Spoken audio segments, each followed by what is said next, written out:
Hello दोस्तों।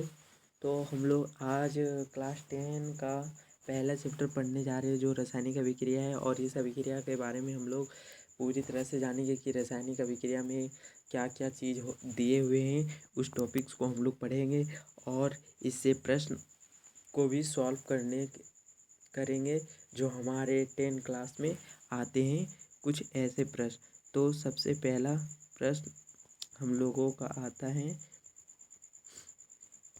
ठीक है, कि भौतिक परिवर्तन किसे कहते हैं। तो भौतिक परिवर्तन में क्या होता है कि उनके मूल गुण में कोई परिवर्तन नहीं होता। मूल गुण में उसको कोई परिवर्तन नहीं होता है। और लकड़ी का टुकड़ा को अगर हम काट के छोटे छोटे पीस में रख देंगे ना, तो वही लकड़ी का ही गुण उसमें रहेगा। छोटा सा पीस ही क्यों नहीं, लेकिन उसमें लकड़ी का गुण ही है, उसमें और किसी का गुण नहीं होता है। उसे हम भौतिक परिवर्तन कहते हैं। भौतिक परिवर्तन क्या होता है कि जिसमें पदार्थ के भौतिक गुणों में परिवर्तन होता है। भौतिक गुणों में परिवर्तन होता है। भौतिक गुण जैसे क्या हो गया, एक बड़ा सा टुकड़ा है लकड़ी का, उसको छोटे छोटे टुकड़ा में बांट दें, ठीक है, तो वो भौतिक गुण में ही परिवर्तन हुए। जैसे कि लकड़ी का टुकड़ा है तो वो लकड़ी ही कहलाएगा और कुछ नहीं, वही। परंतु रासायनिक गुणों में कोई परिवर्तन नहीं होगा। रासायनिक गुणों में कोई परिवर्तन नहीं होगा, तब हम उसे क्या कहें, भौतिक परिवर्तन कहते हैं। जैसे कि बल्ब का जलना, लकड़ी का टुकड़ा को हम लकड़ी के टुकड़े को बोले ना कितना ही छोटा करते हैं, लेकिन वह लकड़ी ही रहेगा। अगर रबड़ का खींचना, रबड़ को खींचकर अगर हम छोड़ देंगे ना, तो अपनी अवस्था में ही आ जाएगा और वह अपना जो पहले का अवस्था था उसी अवस्था में आ जाएगा। तो ये भौतिक परिवर्तन होगा। कागज़ का फाड़ना, अगर हम कागज़ को फाड़ देंगे तो वो कागज़ ही रहेगा और कुछ नहीं बनेगा, वो सिर्फ दो भागों में विभक्त हो जाएगा। तो ये हमारा क्या हो गया, भौतिक परिवर्तन हो गया। अब हम देखेंगे रासायनिक परिवर्तन, ठीक है। रासायनिक परिवर्तन, ठीक है। तो रासायनिक परिवर्तन में क्या होता है, उसका मूल गुण में ही परिवर्तन हो जाता है। उसका जो पदार्थ का गुण होता है, मूल गुण, उसमें ही परिवर्तन हो जाता है। क्या होता है, उसमें परिवर्तन हो जाता है। तो क्या होता है कि अगर दूध को अगर हम दही में बना दें, तो वह मूल गुण उसका परिवर्तन हो गया। पहले क्या था कि वह दूध था, जब दूध से दही बन गया तो उसका गुण बदल गया। अब हम उसको दही से दूध नहीं बना सकते। ऐसे में हम कहेंगे रासायनिक अभिक्रिया हो रहा है। तो वैसे वैसे अभिक्रिया वैसे परिवर्तन जिसमें पदार्थ के मूल गुण पूरी तरह से परिवर्तन होकर नए पदार्थ का निर्माण करता है, तो उसे रासायनिक परिवर्तन कहते हैं। क्या कहते हैं, रासायनिक परिवर्तन कहते हैं। जैसे कि लोहे में जंग लगना, लोहे में जंग लगना ये क्या है कि रासायनिक परिवर्तन। कहीं भी पूछ दे आपको कि लोहे में जंग लगना, तो क्या है, रासायनिक परिवर्तन है। भोजन का पचना, जो हमारे भोजन को खाते हैं हम लोग, तो भोजन का जो पचता है ना, वह भी हमारा क्या है, रासायनिक परिवर्तन है। मोमबत्ती का जलना भी क्या है, रासायनिक परिवर्तन है। दूध से दही बनना भी क्या है, रासायनिक परिवर्तन है। तो भौतिक परिवर्तन में क्या होता है, मूल गुण में कोई परिवर्तन नहीं होता है, लेकिन रासायनिक परिवर्तन में मूल गुण में ही परिवर्तन हो जाता है। तो हम लोग रासायनिक और भौतिक परिवर्तन समझ गए हैं, ठीक है। अब हम लोग देखेंगे रासायनिक अभिक्रिया से आप क्या समझते हैं। रासायनिक अभिक्रिया से आप क्या समझते हैं। रासायनिक अभिक्रिया में क्या होता है कि दो से अधिक पदार्थ के मिलने या एकल पदार्थ के टूटने से नए गुण वाले पदार्थ का निर्माण होता है ना, तब उसे रासायनिक अभिक्रिया। रासायनिक अभिक्रिया कब होगा, जब दो पदार्थ जब तक नहीं मिलेंगे, जब तक एकल पदार्थ टूटेंगे नहीं, तब तक नए गुण वाले पदार्थ का निर्माण ही नहीं होगा। तब हम उसे रासायनिक अभिक्रिया कैसे कहेंगे, जब तक दो पदार्थ आपस में मिलते हैं तभी एक नए पदार्थ का निर्माण होता है। तब हम उसे क्या कहते हैं, रासायनिक अभिक्रिया हुआ। नए गुण वाले पदार्थ का निर्माण हुआ है ना, इसीलिए हम उसे क्या कहेंगे, रासायनिक अभिक्रिया कहेंगे, ठीक है। तो भोजन का पकना भी क्या है, ये भी क्या है, रासायनिक अभिक्रिया है। सब्जी का खट्टा होना भी क्या है, यह रासायनिक अभिक्रिया है। जब उसमें बैक्टीरिया वगैरह जब सब्जी से अभिक्रिया करता है, तो उस अभिक्रिया करके उसे नए पदार्थ का निर्माण होता है, जिससे सब्जी क्या होता है, खट्टा हो जाता है। और यही हमारा क्या है, रासायनिक अभिक्रिया है, ठीक है। आगे हम लोग अभी क्रियाकलाप 1.1 को देखेंगे। क्रियाकलाप 1.1 में क्या होता है कि एक व्यक्ति है जो कि क्या कर रहा है कि अपने हाथ से चिमटे को पकड़ा हुआ है और उस चिमटे से मैग्नीशियम रिबन को पकड़ा हुआ है। किसको पकड़ा हुआ है? मैग्नीशियम रिबन को पकड़ा हुआ है और उसे बार्न की ज्वाला जो होता है वहाँ सामने ले गया है और एक जहाँ जो मैग्नीशियम रिबन जल कर उसका राख जो गिर रहा है उसको वॉच ग्लास में क्या कर रहा है? उसको इकट्ठा कर रहा है। उसको क्या कर रहा है? इकट्ठा कर रहा है। उसे एक ग्लास में रख रहा है। जो देख सकते हैं मैग्नीशियम रिबन का ये जो राख गिरकर यहाँ जमा हो रहा है, ठीक है। तो इसे अभिक्रिया में हमें क्या बोलता है हम उसे देखेंगे, ठीक है। इस रासायनिक अभिक्रिया में हमें क्या बताया खोज रहा है, ठीक है। तो क्रियाकलाप 1.1 में यह निष्कर्ष निकलता है। क्रियाकलाप 1.1 यह हमको समझाता है कि उपयुक्त क्रियाकलाप में जो मैग्नीशियम रिबन है वायु की उपस्थिति में ऑक्सीजन के साथ अभिक्रिया करके मैग्नीशियम ऑक्साइड बनाता है।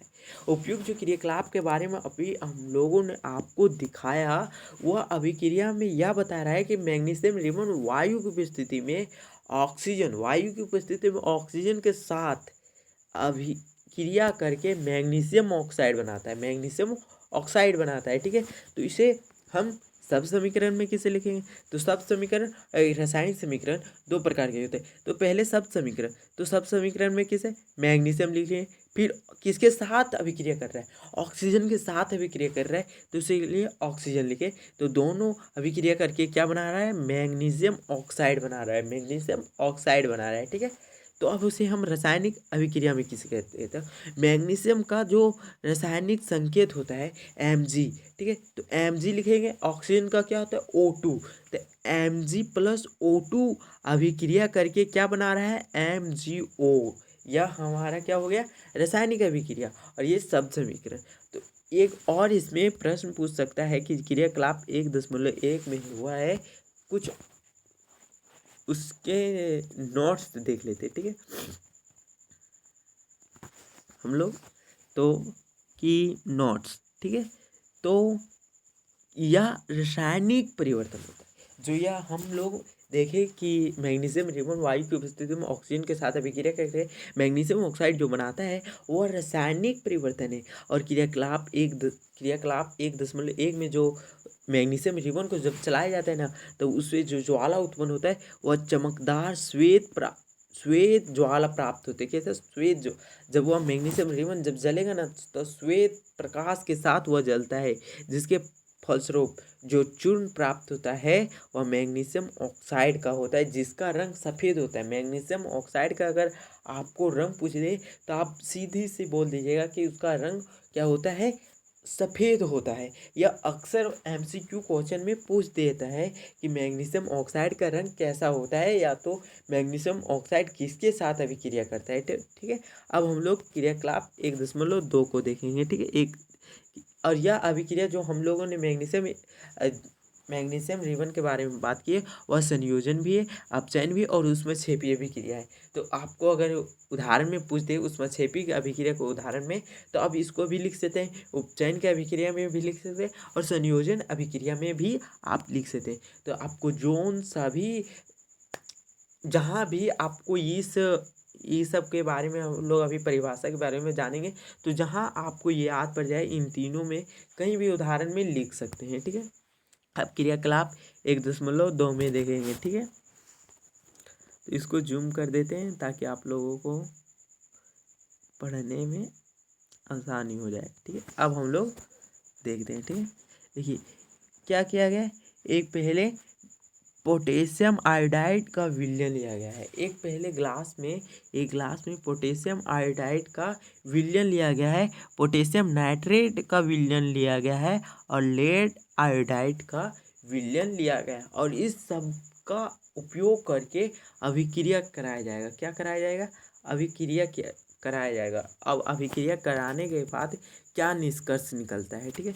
हम लोग क्या निष्कर्ष निकलता है, तो उपयुक्त क्रियाकलाप से लेड नाइट्रेट का घोल पोटेशियम आयोडाइड के घोल में मिलने पर पोटेशियम नाइट्रेट एवं लेड आयोडाइड बनाता है। जब लेड नाइट्रेट का घोल को पोटेशियम आयोडाइड के घोल में, लेड नाइट्रेट के घोल को पोटेशियम आयोडाइड के घोल में मिलाने पर या अभिक्रिया कराने पर पोटेशियम नाइट्रेट एवं लेड आयोडाइड का निर्माण होता है। क्या होता है? लेड आयोडाइड या पोटेशियम नाइट्रेट का निर्माण होता है। इसे हम सब समीकरण में कैसे लिखें? तो लेड नाइट्रेट ठीक है, प्लस पोटेशियम आयोडाइड। जब पोटेशियम आयोडाइड लेड नाइट्रेट के साथ अभिक्रिया करेगा तब potassium nitrate plus lead iodide का निर्माण होगा।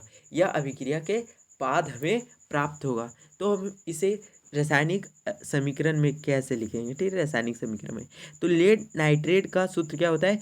PbNO3 का होल 2 होता है, तो वही लिख लिए। और प्लस में पोटेशियम आयोडाइड का क्या होता है? Ki। ठीक है, तो इसी से अभिक्रिया करके क्या बनाया है? KNO3 plus PbI2। यार हम लोग यहाँ एक और बात समझने की बात है, अगर हमारा एरो इस प्रकार का दिखे तो समझ जाइएगा वहाँ ये एरो का मतलब होता है अवक्षेप। क्या होता है? अवक्षेप।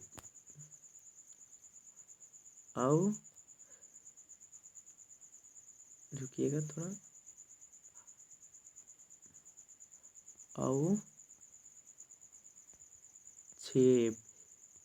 अगर हमें कहीं भी यह एरो दिख जाए ना, अगर नीचे की ओर ऐसे की ओर दिखे तो वह हमारा अवक्षेप होगा। क्या होगा? अवक्षेप होगा। और वहीं हम लोगों को अगर ऐसे का निशान दिख गया, अगर ऐसे का सिरा दिख गया हम लोगों को, तो इसका अर्थ क्या होता है जानते हो? इसका अर्थ होता है कि इस अभिक्रिया में क्या हमें हाइड्रोजन गैस प्राप्त हुआ है। हाइड्रोजन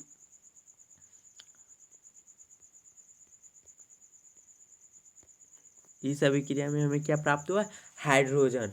और ऐसा रहे तो हमें क्या इस अभिक्रिया में प्राप्त हुआ है? तो अवक्षेप। ये दोनों रेखा के बारे में आप लोग जान गए। अगर नीचे की ओर रहे तो अवक्षेप, ऊपर की ओर रहे तो हाइड्रोजन गैस। ठीक है, अब हम लोग आगे की ओर देखते हैं। जो ये अवक्षेप हमें प्राप्त होगा वह पीला कलर का होगा। कैसा होगा? पीला कलर का होगा। ठीक है, अब हम लोग आगे देखते हैं।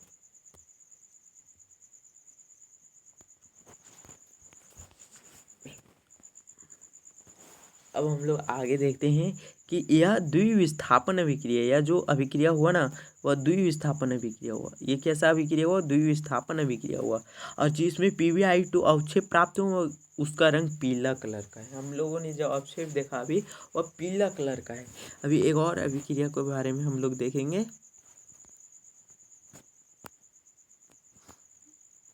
देखिए,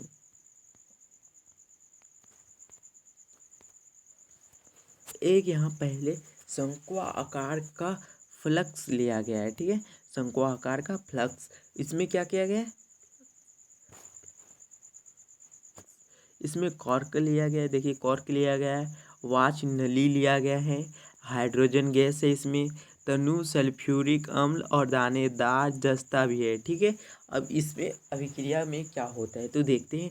जिंक प्लस हाइड्रोक्लोरिक अम्ल।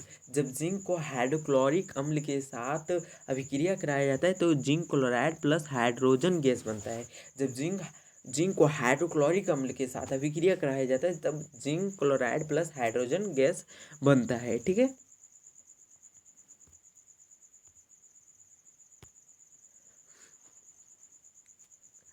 अब देखिए रासायनिक समीकरण में इसे लिखा जाता है Zn प्लस HCl। अब देखिए यहाँ आप लोग गड़बड़ा नहीं जाइएगा कि ये 2 क्यों है, तो इसे संतुलित कर दिया गया है, इसीलिए यहाँ जो है हाइड्रोक्लोरिक अम्ल के सामने 2 लगाया गया है, HCl के सामने 2 लगा दिया गया है, इसे संतुलित कर दिया गया है इसीलिए। तो यह जिंक, देखिए एक और सब समीकरण में अभिक्रिया के लिया गया है जिंक प्लस सल्फ्यूरिक अम्ल, zinc sulphate plus hydrogen gas Zn plus H2SO4 equal to ZnSO4 plus H2O। देखिए आपका निशान देखिए, ये जो दिखा रहा है वह हाइड्रोजन गैस है ना, तो यही बताता है कि यह हाइड्रोजन गैस है। ठीक है, एक और बात है कि अगर अगर धातु अम्ल के साथ अभिक्रिया करेगा, धातु अम्ल के साथ अभिक्रिया करे तो वो सदैव हाइड्रोजन गैस बनाएगा। क्या बनाएगा? हाइड्रोजन गैस बनाएगा सदैव। ये कोई भी अभिक्रिया कर ले धातु अम्ल के साथ तो वह हाइड्रोजन गैस बनाएगा। दूसरा क्या हमारा नोट है कि यह अभिक्रिया विस्थापन और ऊष्माक्षेपीय अभिक्रिया है। या जो विस्थापन और ऊष्माक्षेपीय अभिक्रिया क्या है? विस्थापन और ऊष्माक्षेपीय अभिक्रिया है। ठीक है, अब हम लोग रासायनिक अभिक्रिया में क्या परिवर्तन होते हैं वो देखें। रासायनिक अभिक्रिया में क्या परिवर्तन होते हैं? ठीक है, रासायनिक अभिक्रिया में निम्नलिखित परिवर्तन होते हैं। पहले अवस्था में परिवर्तन होगा, रंग में परिवर्तन होगा, गैस का निकास या तो उत्सर्जन होगा, या तापमान में परिवर्तन होगा। रासायनिक अभिक्रिया में यही परिवर्तन होता है, या तो अवस्था में परिवर्तन होगा, या रंग में परिवर्तन होता है, या गैस का निकास या उत्सर्जन। ठीक है, या तो तापमान में परिवर्तन होता है। यही सब होता है रासायनिक अभिक्रिया में परिवर्तन। चलिए आगे देखते हैं हम लोग। पहला हम लोगों का आता है रासायनिक समीकरण से आप क्या समझते हैं? रासायनिक समीकरण से आप क्या समझते हैं? तो रासायनिक संकेतों तथा सूत्रों की सहायता से रासायनिक अभिक्रिया का प्रतीकात्मक निरूपण करना ही रासायनिक समीकरण कहा जाता है। रासायनिक समीकरण में क्या होता है? रासायनिक समीकरण अभी हम लोगों को सब समीकरण रासायनिक समीकरण के बारे में बताए ना, तो उसी तरह रासायनिक संकेतों तथा सूत्रों की सहायता से किसी रासायनिक अभिक्रिया का प्रतीकात्मक निरूपण करना ही रासायनिक समीकरण कहलाता है। जैसे कि अभी हम लोग बता रहे थे कि सब समीकरण में देखिए magnesium plus oxygen, magnesium oxide, ये हमारा क्या हो गया? सब समीकरण हो गया। ये क्या हो गया? सब समीकरण। अब हम लोग रासायनिक समीकरण, इसी रासायनिक समीकरण के बारे में यहाँ बात की जा रही है। इसी रासायनिक समीकरण से आप क्या समझते हैं? तो देखिए रासायनिक संकेतों, ठीक है, तो देखिए मैग्नीशियम का संकेत क्या होता है? Mg होता है। ठीक है, सूत्रों देखिए तो ऑक्सीजन का O2 तो इक्वल या अभिक्रिया करके क्या बनाता है? Magnesium oxide. क्या बनाता है? Magnesium oxide. यही हम लोगों को बताता है किसी रासायनिक अभिक्रिया का प्रतीकात्मक निरूपण करना ही रासायनिक समीकरण कहलाता है। किसी रासायनिक अभिक्रिया का इसी तरह का रासायनिक समीकरण में व्यक्त करने के लिए हम जो रासायनिक समीकरण का प्रतीकात्मक निरूपण करते हैं यही वही है। ठीक है, अब हम लोग आगे देखते हैं।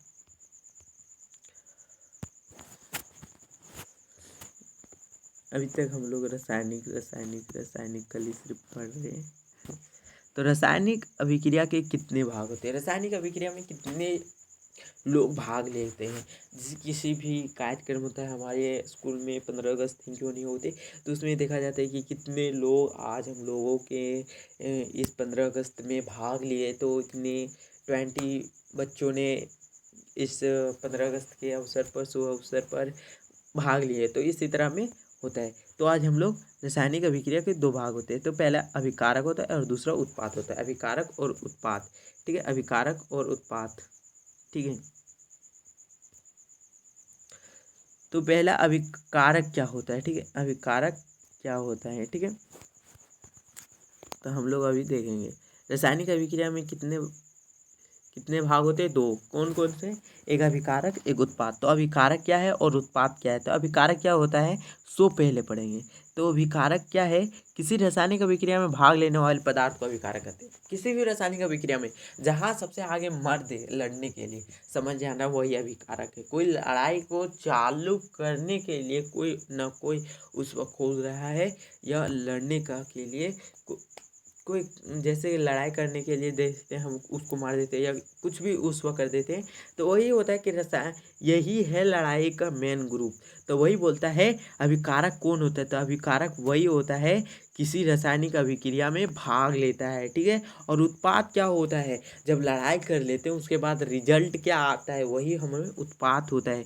तो रासायनिक अभिक्रिया के फलस्वरूप बनने वाले नए पदार्थ को क्या कहते हैं? उत्पाद कहते हैं। उत्पाद वही होता है जब रासायनिक अभिक्रिया में जब भाग ले लेता है, तब जब लड़ाई होगा, तब मारपीट होगा, तब किसी का तो जान जाएगा, या तो गोड़ हाथ तो माथा वगैरह जरूर फूटेगा। तो वही है नए उत्पाद जो बनते हैं, उसी को हम नए पदार्थ बनते हैं उसे उत्पाद कहते हैं। जिसकी Mg+O2 ये क्या हो गया हमारा अभी कारक हो गया, ये रासायनिक अभिक्रिया में क्या कर रहे हैं, भाग ले रहे हैं। और वही MgO मैग्नीशियम ऑक्साइड जो हमें प्राप्त हो रहे हैं वही उत्पाद हो गए हैं जो हमें प्राप्त हो रहे हैं। ठीक है, ये समझ गए।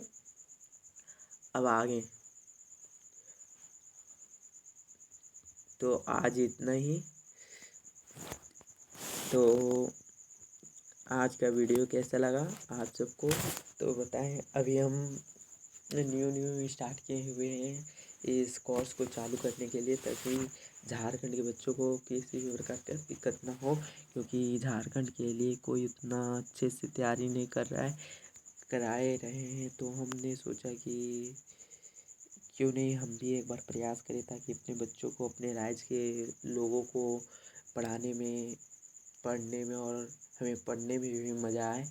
तो इसीलिए हम लोगों ने एक चैनल चालू किया है, ज्ञान ज्योति माँ। तो इसको सब्सक्राइब और शेयर और लाइक ज़रूर करें।